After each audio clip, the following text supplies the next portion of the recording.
All right, let's go ahead and get started. Good morning, everybody.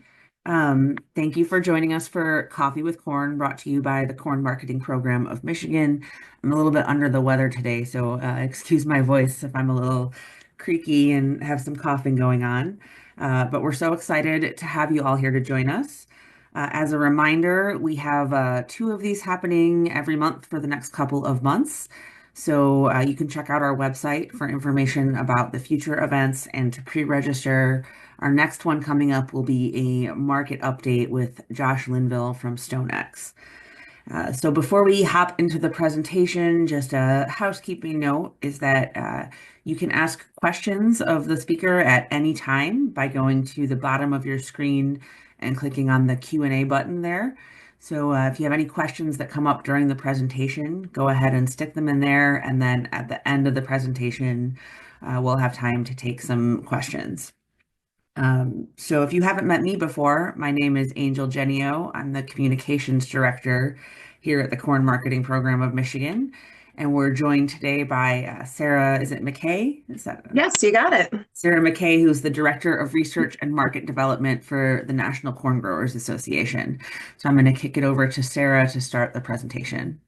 Great. Thank you, Angel, and feel better. I feel your pain as well. So I hope everybody can kind of bear with us here as we get through this morning's presentation. And I hope all is well with you all in Michigan. I'm joining today from outside St. Louis. We are getting a ton of snow and ice today, but luckily we're cozy inside. So I hope all is well with you all. For those of you I don't know, I am Sarah McKay. I serve as the Director of Research and Market Development for the National Corn Growers Association. I have been on staff about 7 years, and prior to taking on the research part of the portfolio, I led all of our animal ag partnerships and programs, our new uses, and our trade efforts. And with our recent action team restructure, I kept our new uses portfolio, which I'll be discussing with you all today, and then also added on a huge component of our research portfolio that we do at National Corn along with some of our state partners. So today I'm going to be discussing some of our new uses efforts at National Corn Growers and the work that the research and new uses action team does, and give you a little bit of a flavor for what's to come here in the year ahead.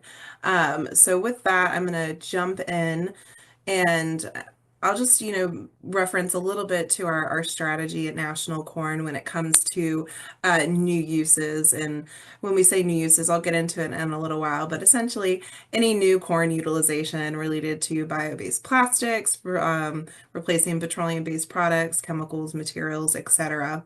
And as we take this approach towards new uses, we really focus on a three-pillar strategy. And this strategy is really guided by obviously our stakeholders at the state level and partners that we have across the industry, but the strategy is really molded by our research and new uses action team at NCGA, which is one of the six action teams at the national level.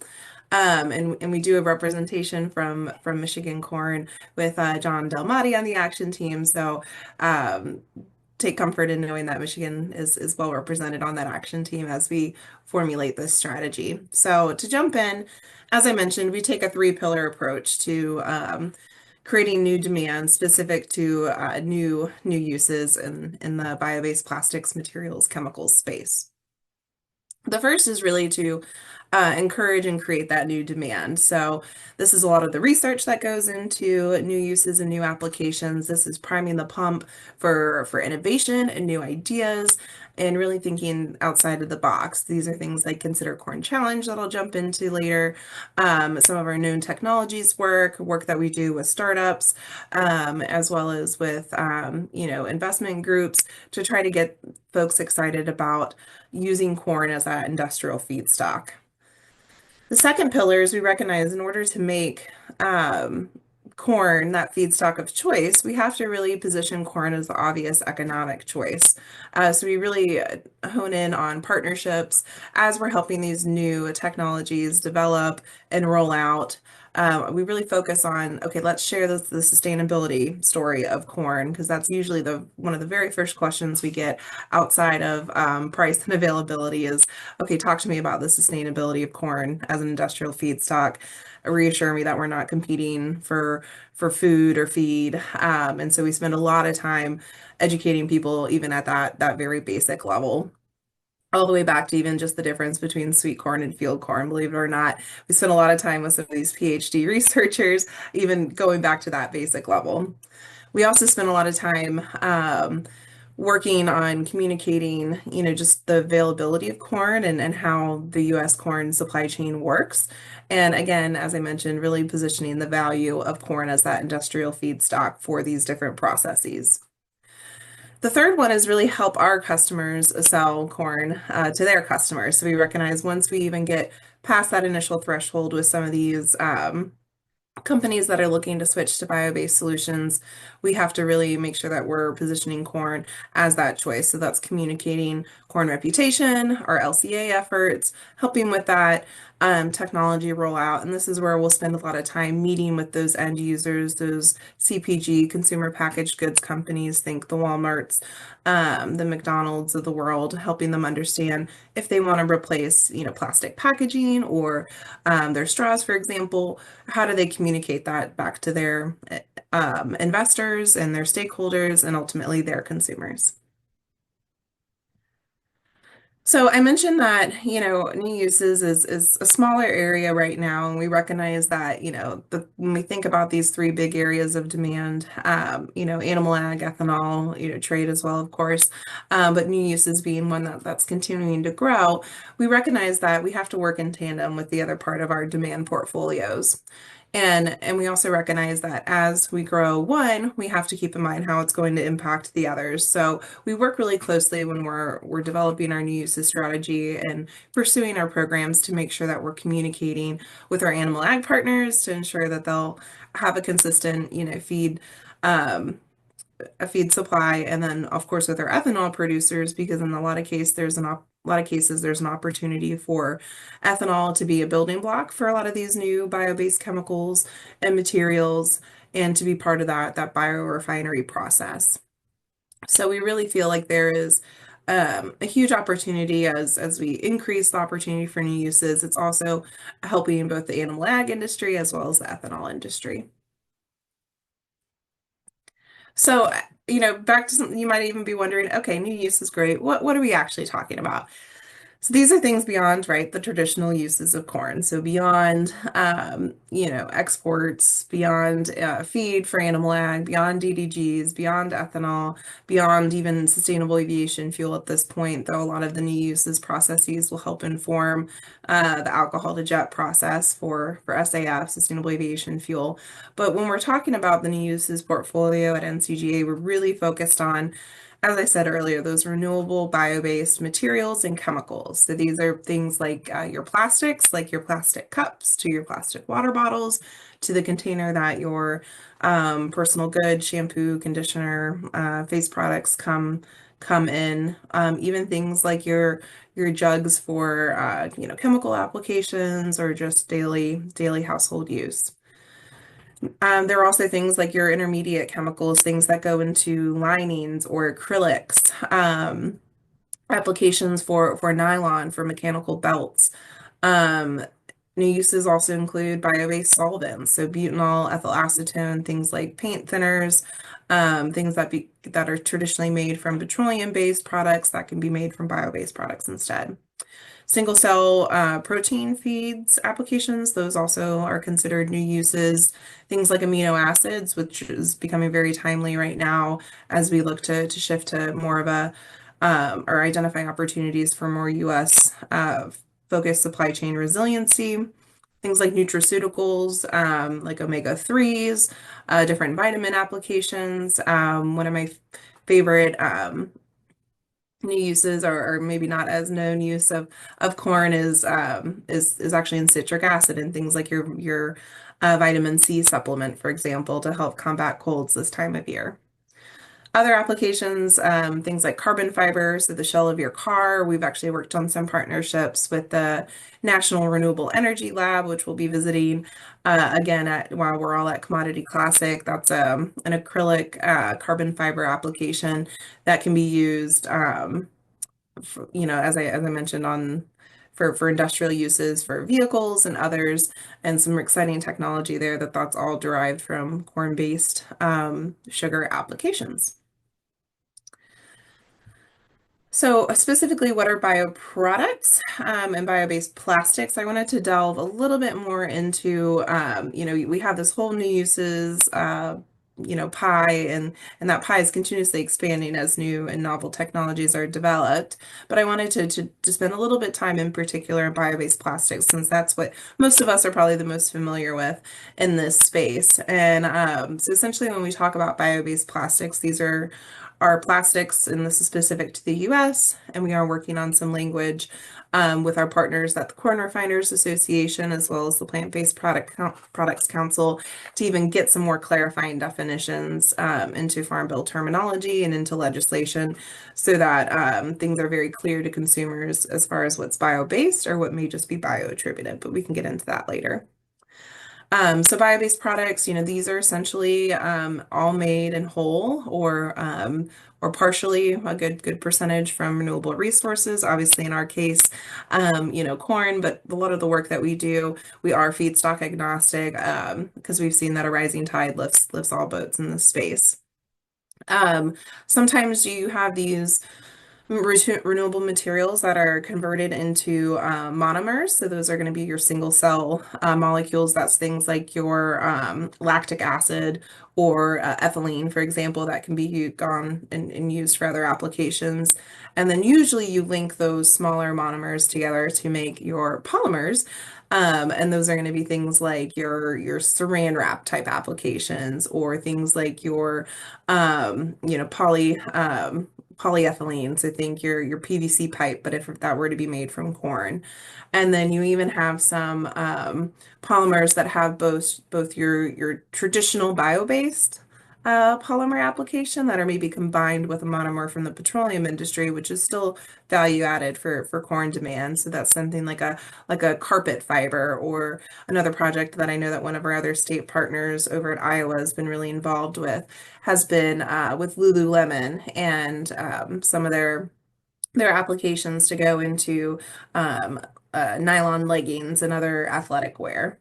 So I won't spend too much time getting into the science, especially this early in the morning, but do know that bio-based plastics just in of itself is one segment of this broader bio-based renewable chemicals and market space. And even just within this bio-based plastic space, there's this whole diverse family of products and opportunities that we can explore.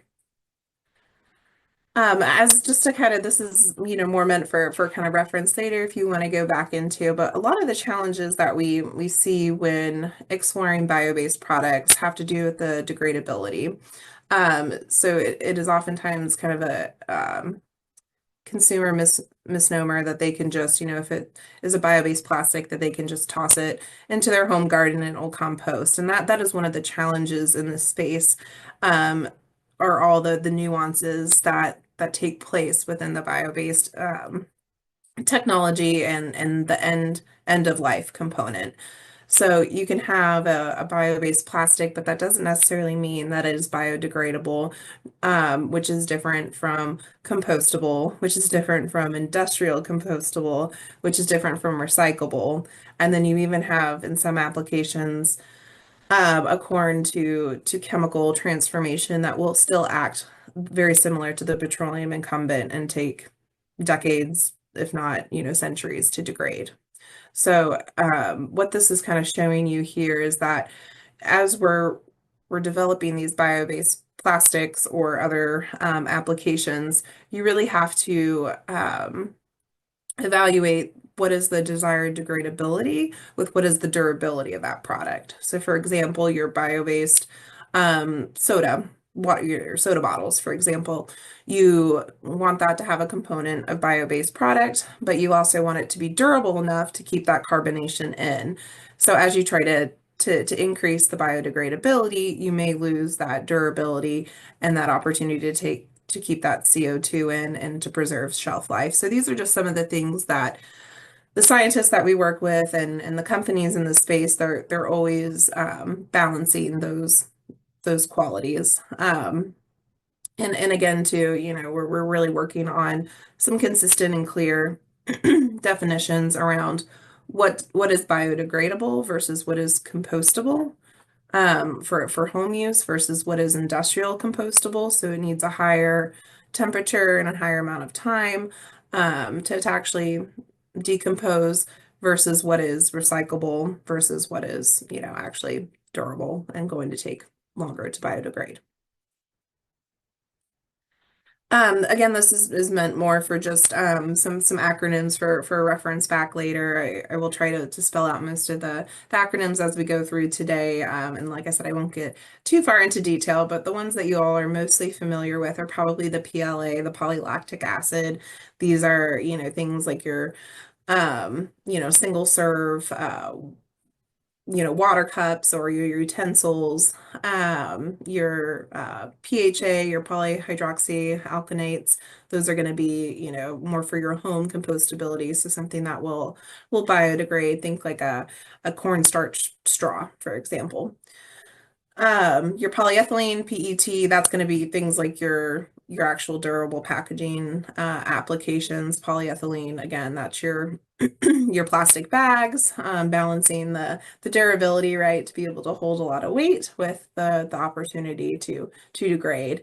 And then we've already kind of walked through some of the polyethylene furane applications, like your soda bottles that are can kind of keep that vapor pressure in and that CO2 in. And then things like your polybutylene applications, those are going to be things that when composting is really important, like your um, pet waste, bags that you can pick up after your pet and then have it biodegrade pretty quickly. So we do have a ton of resources too, including the alphabet soup of new uses and a lot of quick kind of fact sheets on our website at ncga.com/new uses. So if you don't want to refer back to this slide in the presentation, hop on to ncga.com/new uses, and we have a whole host of some quick reference materials because I know it can get pretty lengthy and kind of it can muddy the water pretty quick as we talk through all these different acronyms.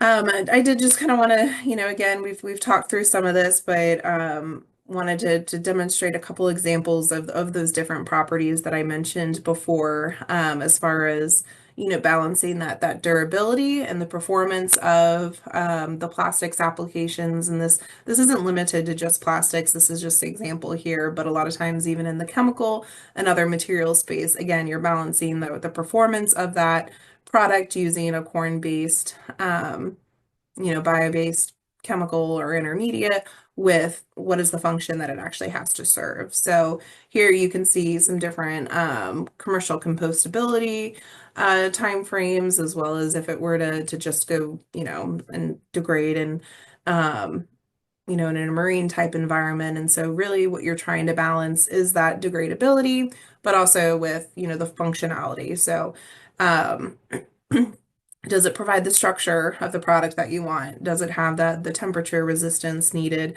Think again a soda or water bottle as it sits in your car, through super cold winters, through humid hot summers. It has to perform to a certain degree to be acceptable in the marketplace.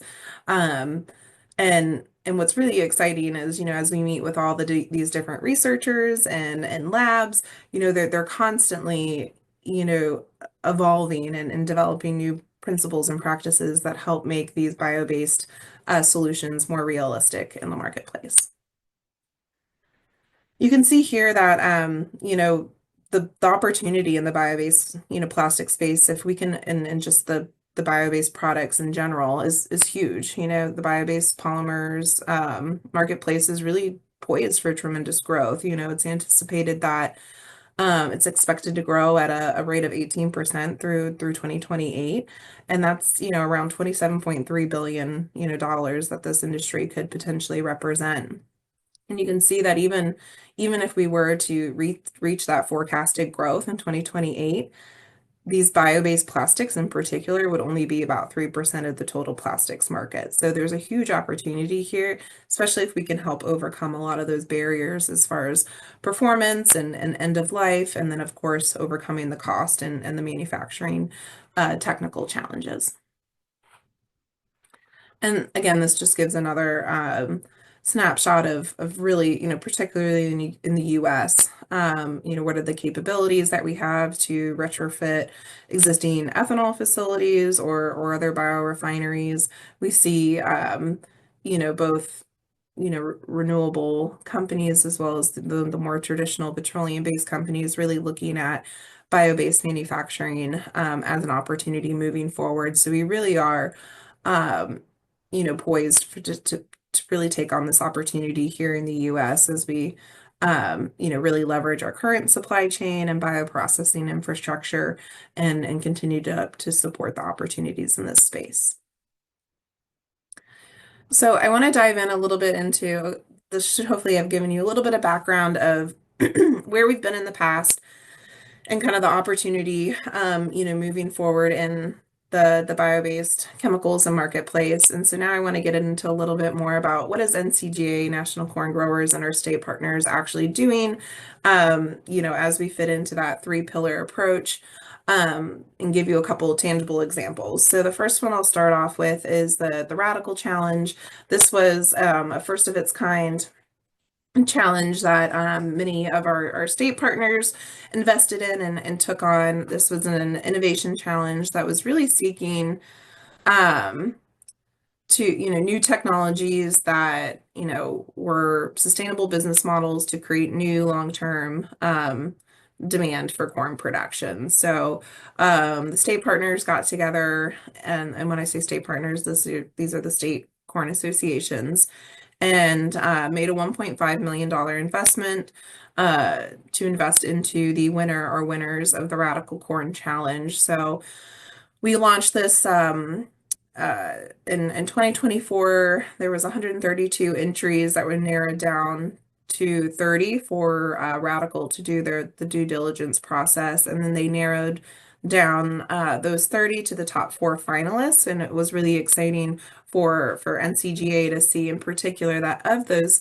top four finalists, two were previous Consider Corn Challenge winners, which I'll jump into that in a moment. But it was really validating to our national Consider Corn Challenge program that the Radical Committee, out of those 132 entries, identified two of our prior winners as finalists. So these four finalists competed in a Shark Tank style event this past October in San Francisco at the Advanced Bioeconomy Leadership Conference, which we attend every year. And we the finalists competed, and Lackrell was chosen again, a former Consider Corn Challenge winner, and one that a lot of our state partners have gone on to give additional investment into, and they were chosen as the winner of the first inaugural Radical Challenge. A little bit about Lackrell. They are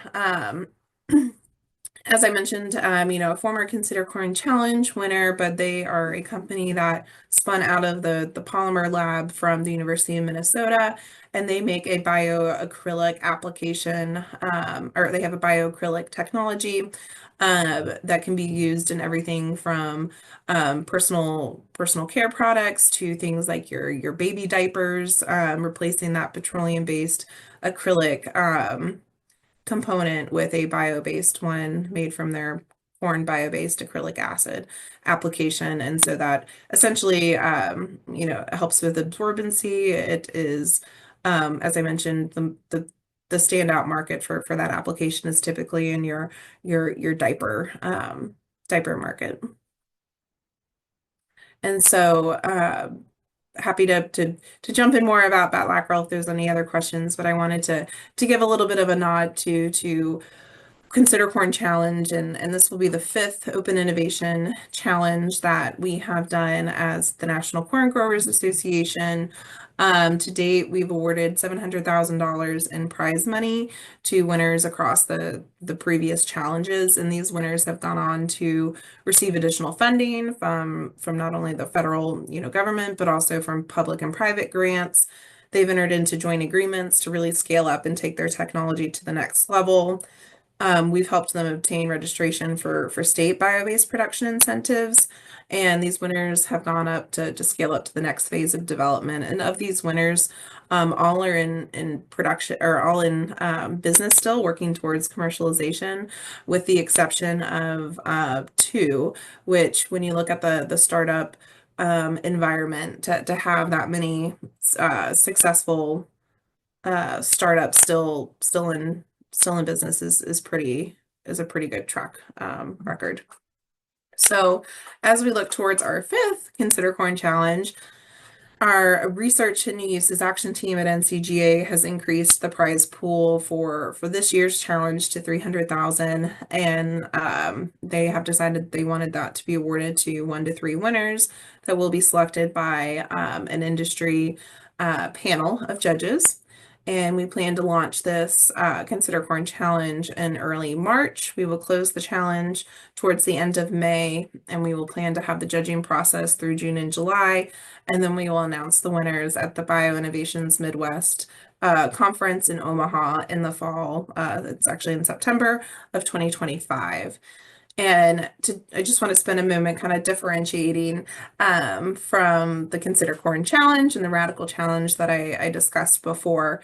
The Consider Corn Challenge is obviously a lower investment number, the 300,000 versus the 1.5 million. And the Consider Corn Challenge, that prize is more of a grant, if you will, versus an investment, which was the case for the Radical Challenge. And so Consider Corn Challenge is meant for that earlier part of the pipeline. So when we think about research and new uses, think about it as a research, development, and commercialization. So Consider Corn Challenge sits more within the research and development, whereas Radical sits in more with the development and commercialization side of getting these technologies to the marketplace. So Consider Corn Challenge, lower investment, open to a wider range of applications and applicants. We take entries from not only companies and existing companies, as well as startups, but also from government agencies like the Ag Research Service and the Department of Energy National Labs. And then we also take entries from universities, whereas the Radical Challenge was, again, a specific investment. Funds had to be utilized in a specific way, and we're more those that could qualify for the Radical Challenge had to be, an existing business and company. It was not allowed to be a startup, or not, sorry, it was allowed to be a startup, but it wasn't allowed to be a university or a agency, and had to be a bit further along in that development and commercialization process. So really, the Consider Corn Challenge and Radical, as long as all of our efforts and the new uses, I'm only today giving you a flavor of, just a couple of the wide portfolio here, but really meant to work in tandem and really partner and grow off of one another, which you saw through the fact that one of our Consider Corn Challenge winners was a finalist and ultimately the winner of the Radical Challenge. And so these are just a couple other headlines from some of our winners. You can see as they've gone on to scale up, and Lygos, for example, this fall they made an announcement about their partnership to get towards commercial scale, which they have some tangible numbers back to corn bushel demand, which has been exciting. You can see here some other strategic partnerships that have formed, and then of course Lackrell Energy and other winners have gone on to scale up and get additional funding. I'll give you a flavor of just a couple other of our Consider Corn Challenge winners and what their applications are. National Renewable Energy Lab, one of our winners that we're going to be visiting again while we're at Commodity Classic. again, their application was that carbon fiber, made from a corn-based sugar. Your Danimer, for example, that was a PHA application for your utilizing corn oil, actually in this case, for your bio-based plastic containers, etc.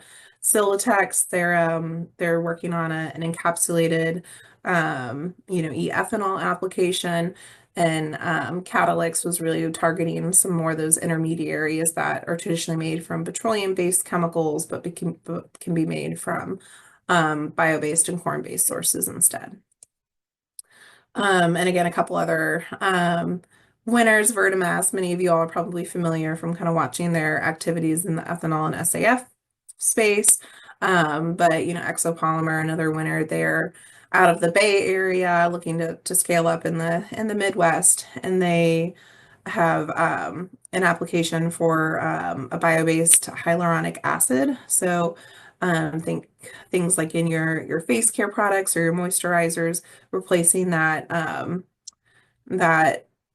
petroleum-based chemical with a corn-based one. And what's actually been exciting about their application, it's a hydrocolate application, is that it is actually a lot more, it has a higher moisture retention and moisture locking capability than the petroleum incumbent.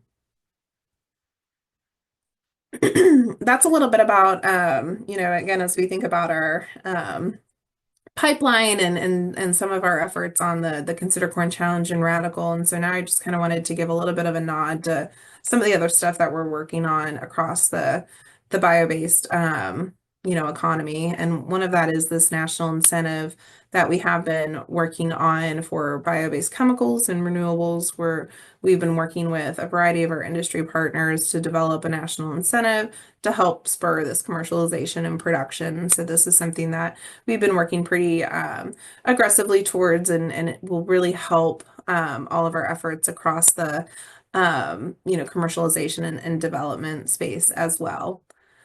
And then we've also been working pretty closely with the Department of Energy as well as USDA, and we spend a lot of time trying to work with those researchers to help them understand what should be, researched upon and what should be considered an acceptable feedstock for their funding opportunities. Because a lot of these technologies that are developed in these early stages through USDA and DOE and at the labs can then be taken off the shelf or done as a technology transfer to help that further commercialization. So in the past, we noticed that a lot of times corn grain in particular was excluded from acceptable feedstocks for these funding opportunities. And so we have spent a lot of time, like I said, with the researchers there as well as the program developers to help them understand that yes, starch derived sugars, i.e. from corn, should be utilized and researched, and that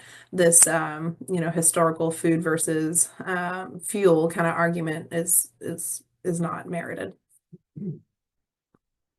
And then I know I'm kind of getting close on time here, but did just kind of want to nod to the fact that again, I've only given you a handful of um, examples of work that we do in the uses space, and happy to get into more examples as we go into Q&A. But we have quite a few other research programs in the works. We have a research ambassadors program where this is not limited to new uses research.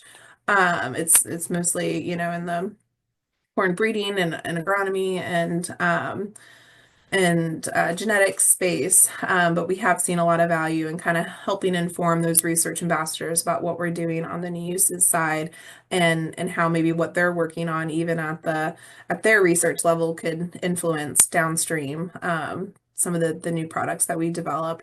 We've been working to do something similar to Soybean Science for Success, where we're connecting researchers and agronomists again to help them collaborate and leverage funds, again with an eye towards what happens on the farm can influence what goes on in the marketplace later on.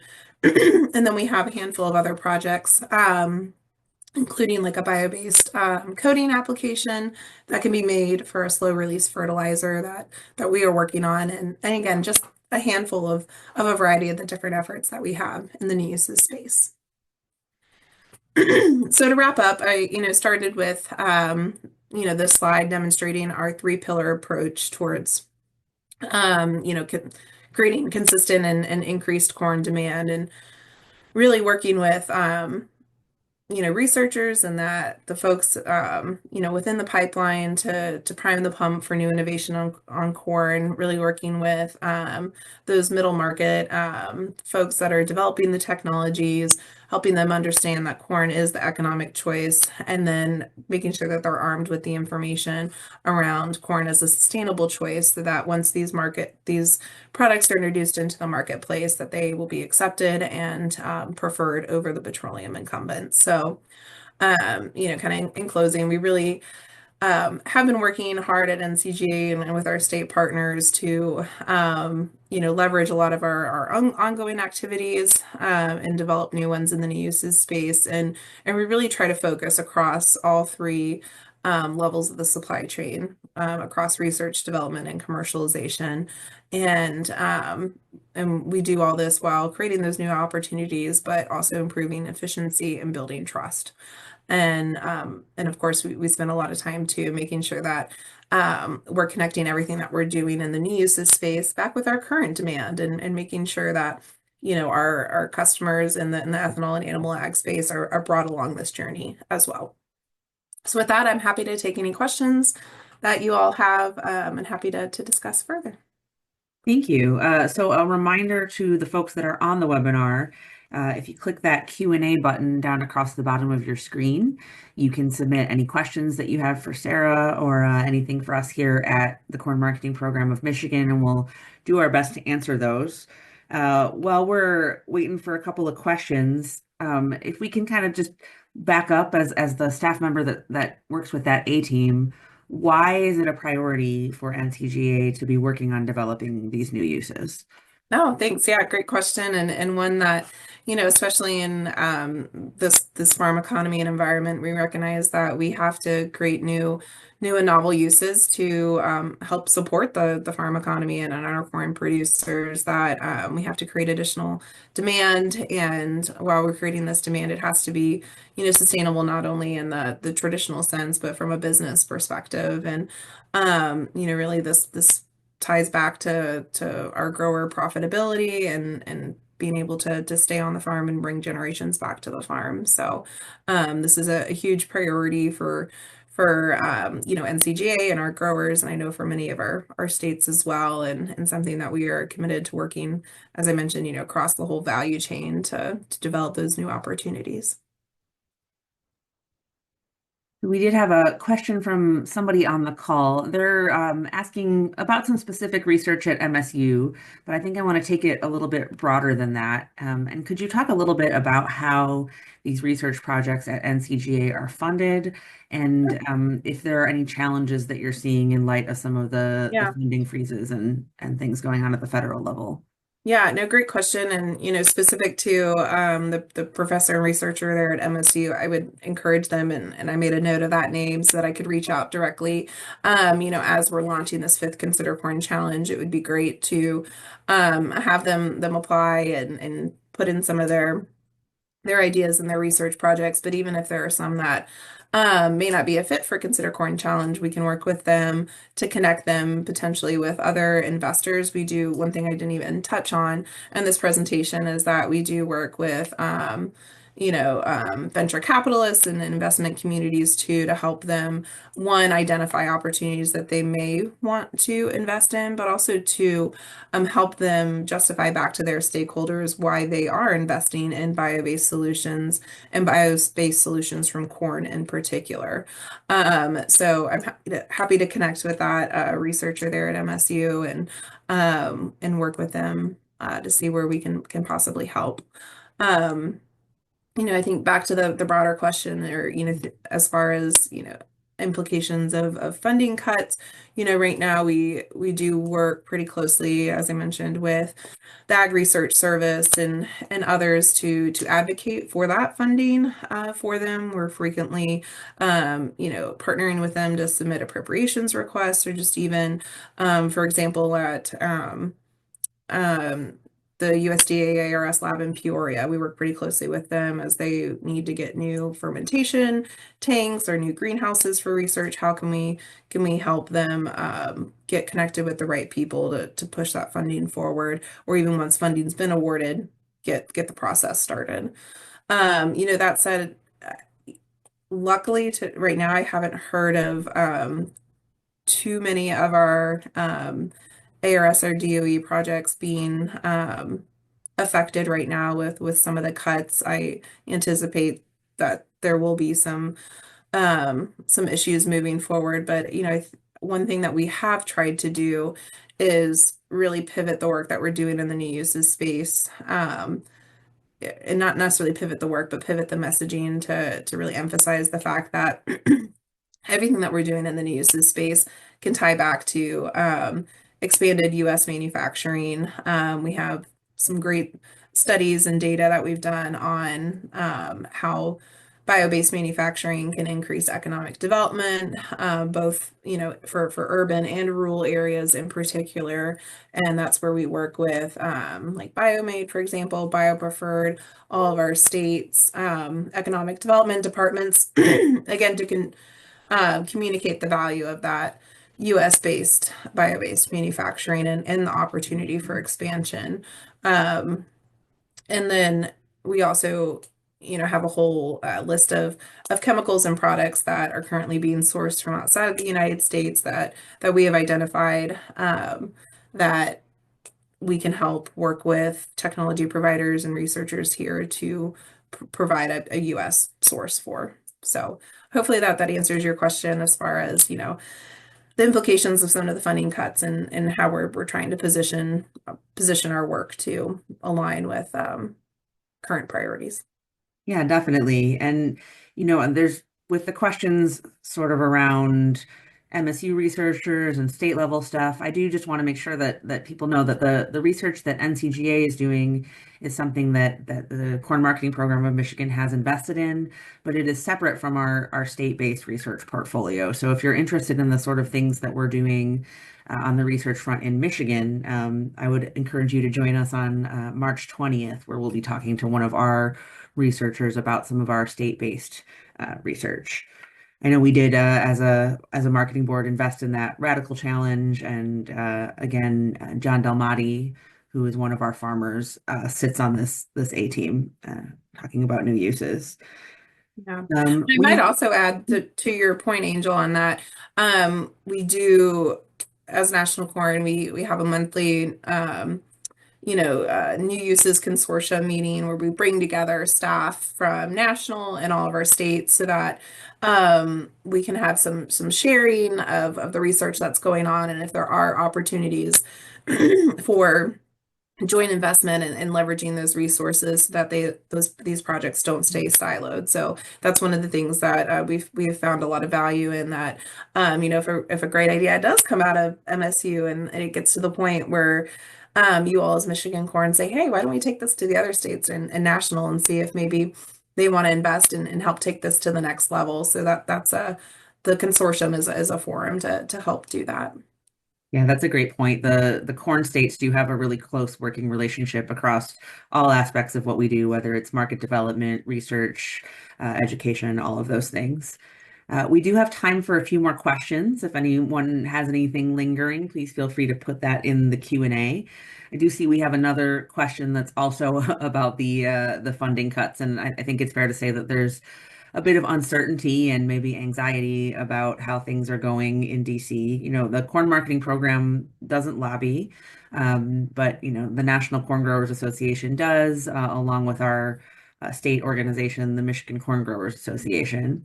But I would say if you have some anxiety about the future of research, if you're out there talking to your elected officials, it doesn't hurt to let them know that it's important to you as a farmer, and that having access to research dollars going forward is something that is a priority for you. So anything that you can do to communicate the importance of that just in general, I think would be helpful. Doug did ask about the current research, but also if there are any implications looking at future research in terms of where government funding is going to be or if it's going to be available. Is that something that the A team or National Corn is keeping an eye on? And definitely keeping an eye on, I don't have a crystal ball handy to kind of say exactly how that might be, but or might play out. But yeah, definitely something we're keeping an eye on and trying to stay in close communication with our partners to see how we can best advocate and or pivot some of those technologies. I mentioned that at USD and DOE in particular, as they develop all these technologies, they're each agency and each lab has a technology transfer office, and that is one area that we um, have really tried to hone in on, identify opportunities to take those great technologies that may not be able to be further researched at that lab due to funding cuts or hiring freezes, and how can we help them transfer that technology to a company or spin out into a separate investment to help scale that up. So there are ways that we continue to work in that space. Thank you. That's great information. It looks like we have worked our way through the Q&A queue. So we are coming to the end of our webinar for today. I wanted to thank everybody for joining us and remind you that we still have 4 more of these coming up. So our next one will be March 6th, and we will have Josh Linville from StoneX with us talking about the market update. Some, things have been pretty volatile. A lot of things are changing. And so we're going to take a look at what that means for corn markets in the future. Again, my name is Angel Genio. I'm the Communications Director for the Corn Marketing Program of Michigan. I want to thank Sarah McKay for joining us from the National Corn Growers Association. And I hope to see all of you in a couple of weeks for our next Coffee with Corn. Thank you.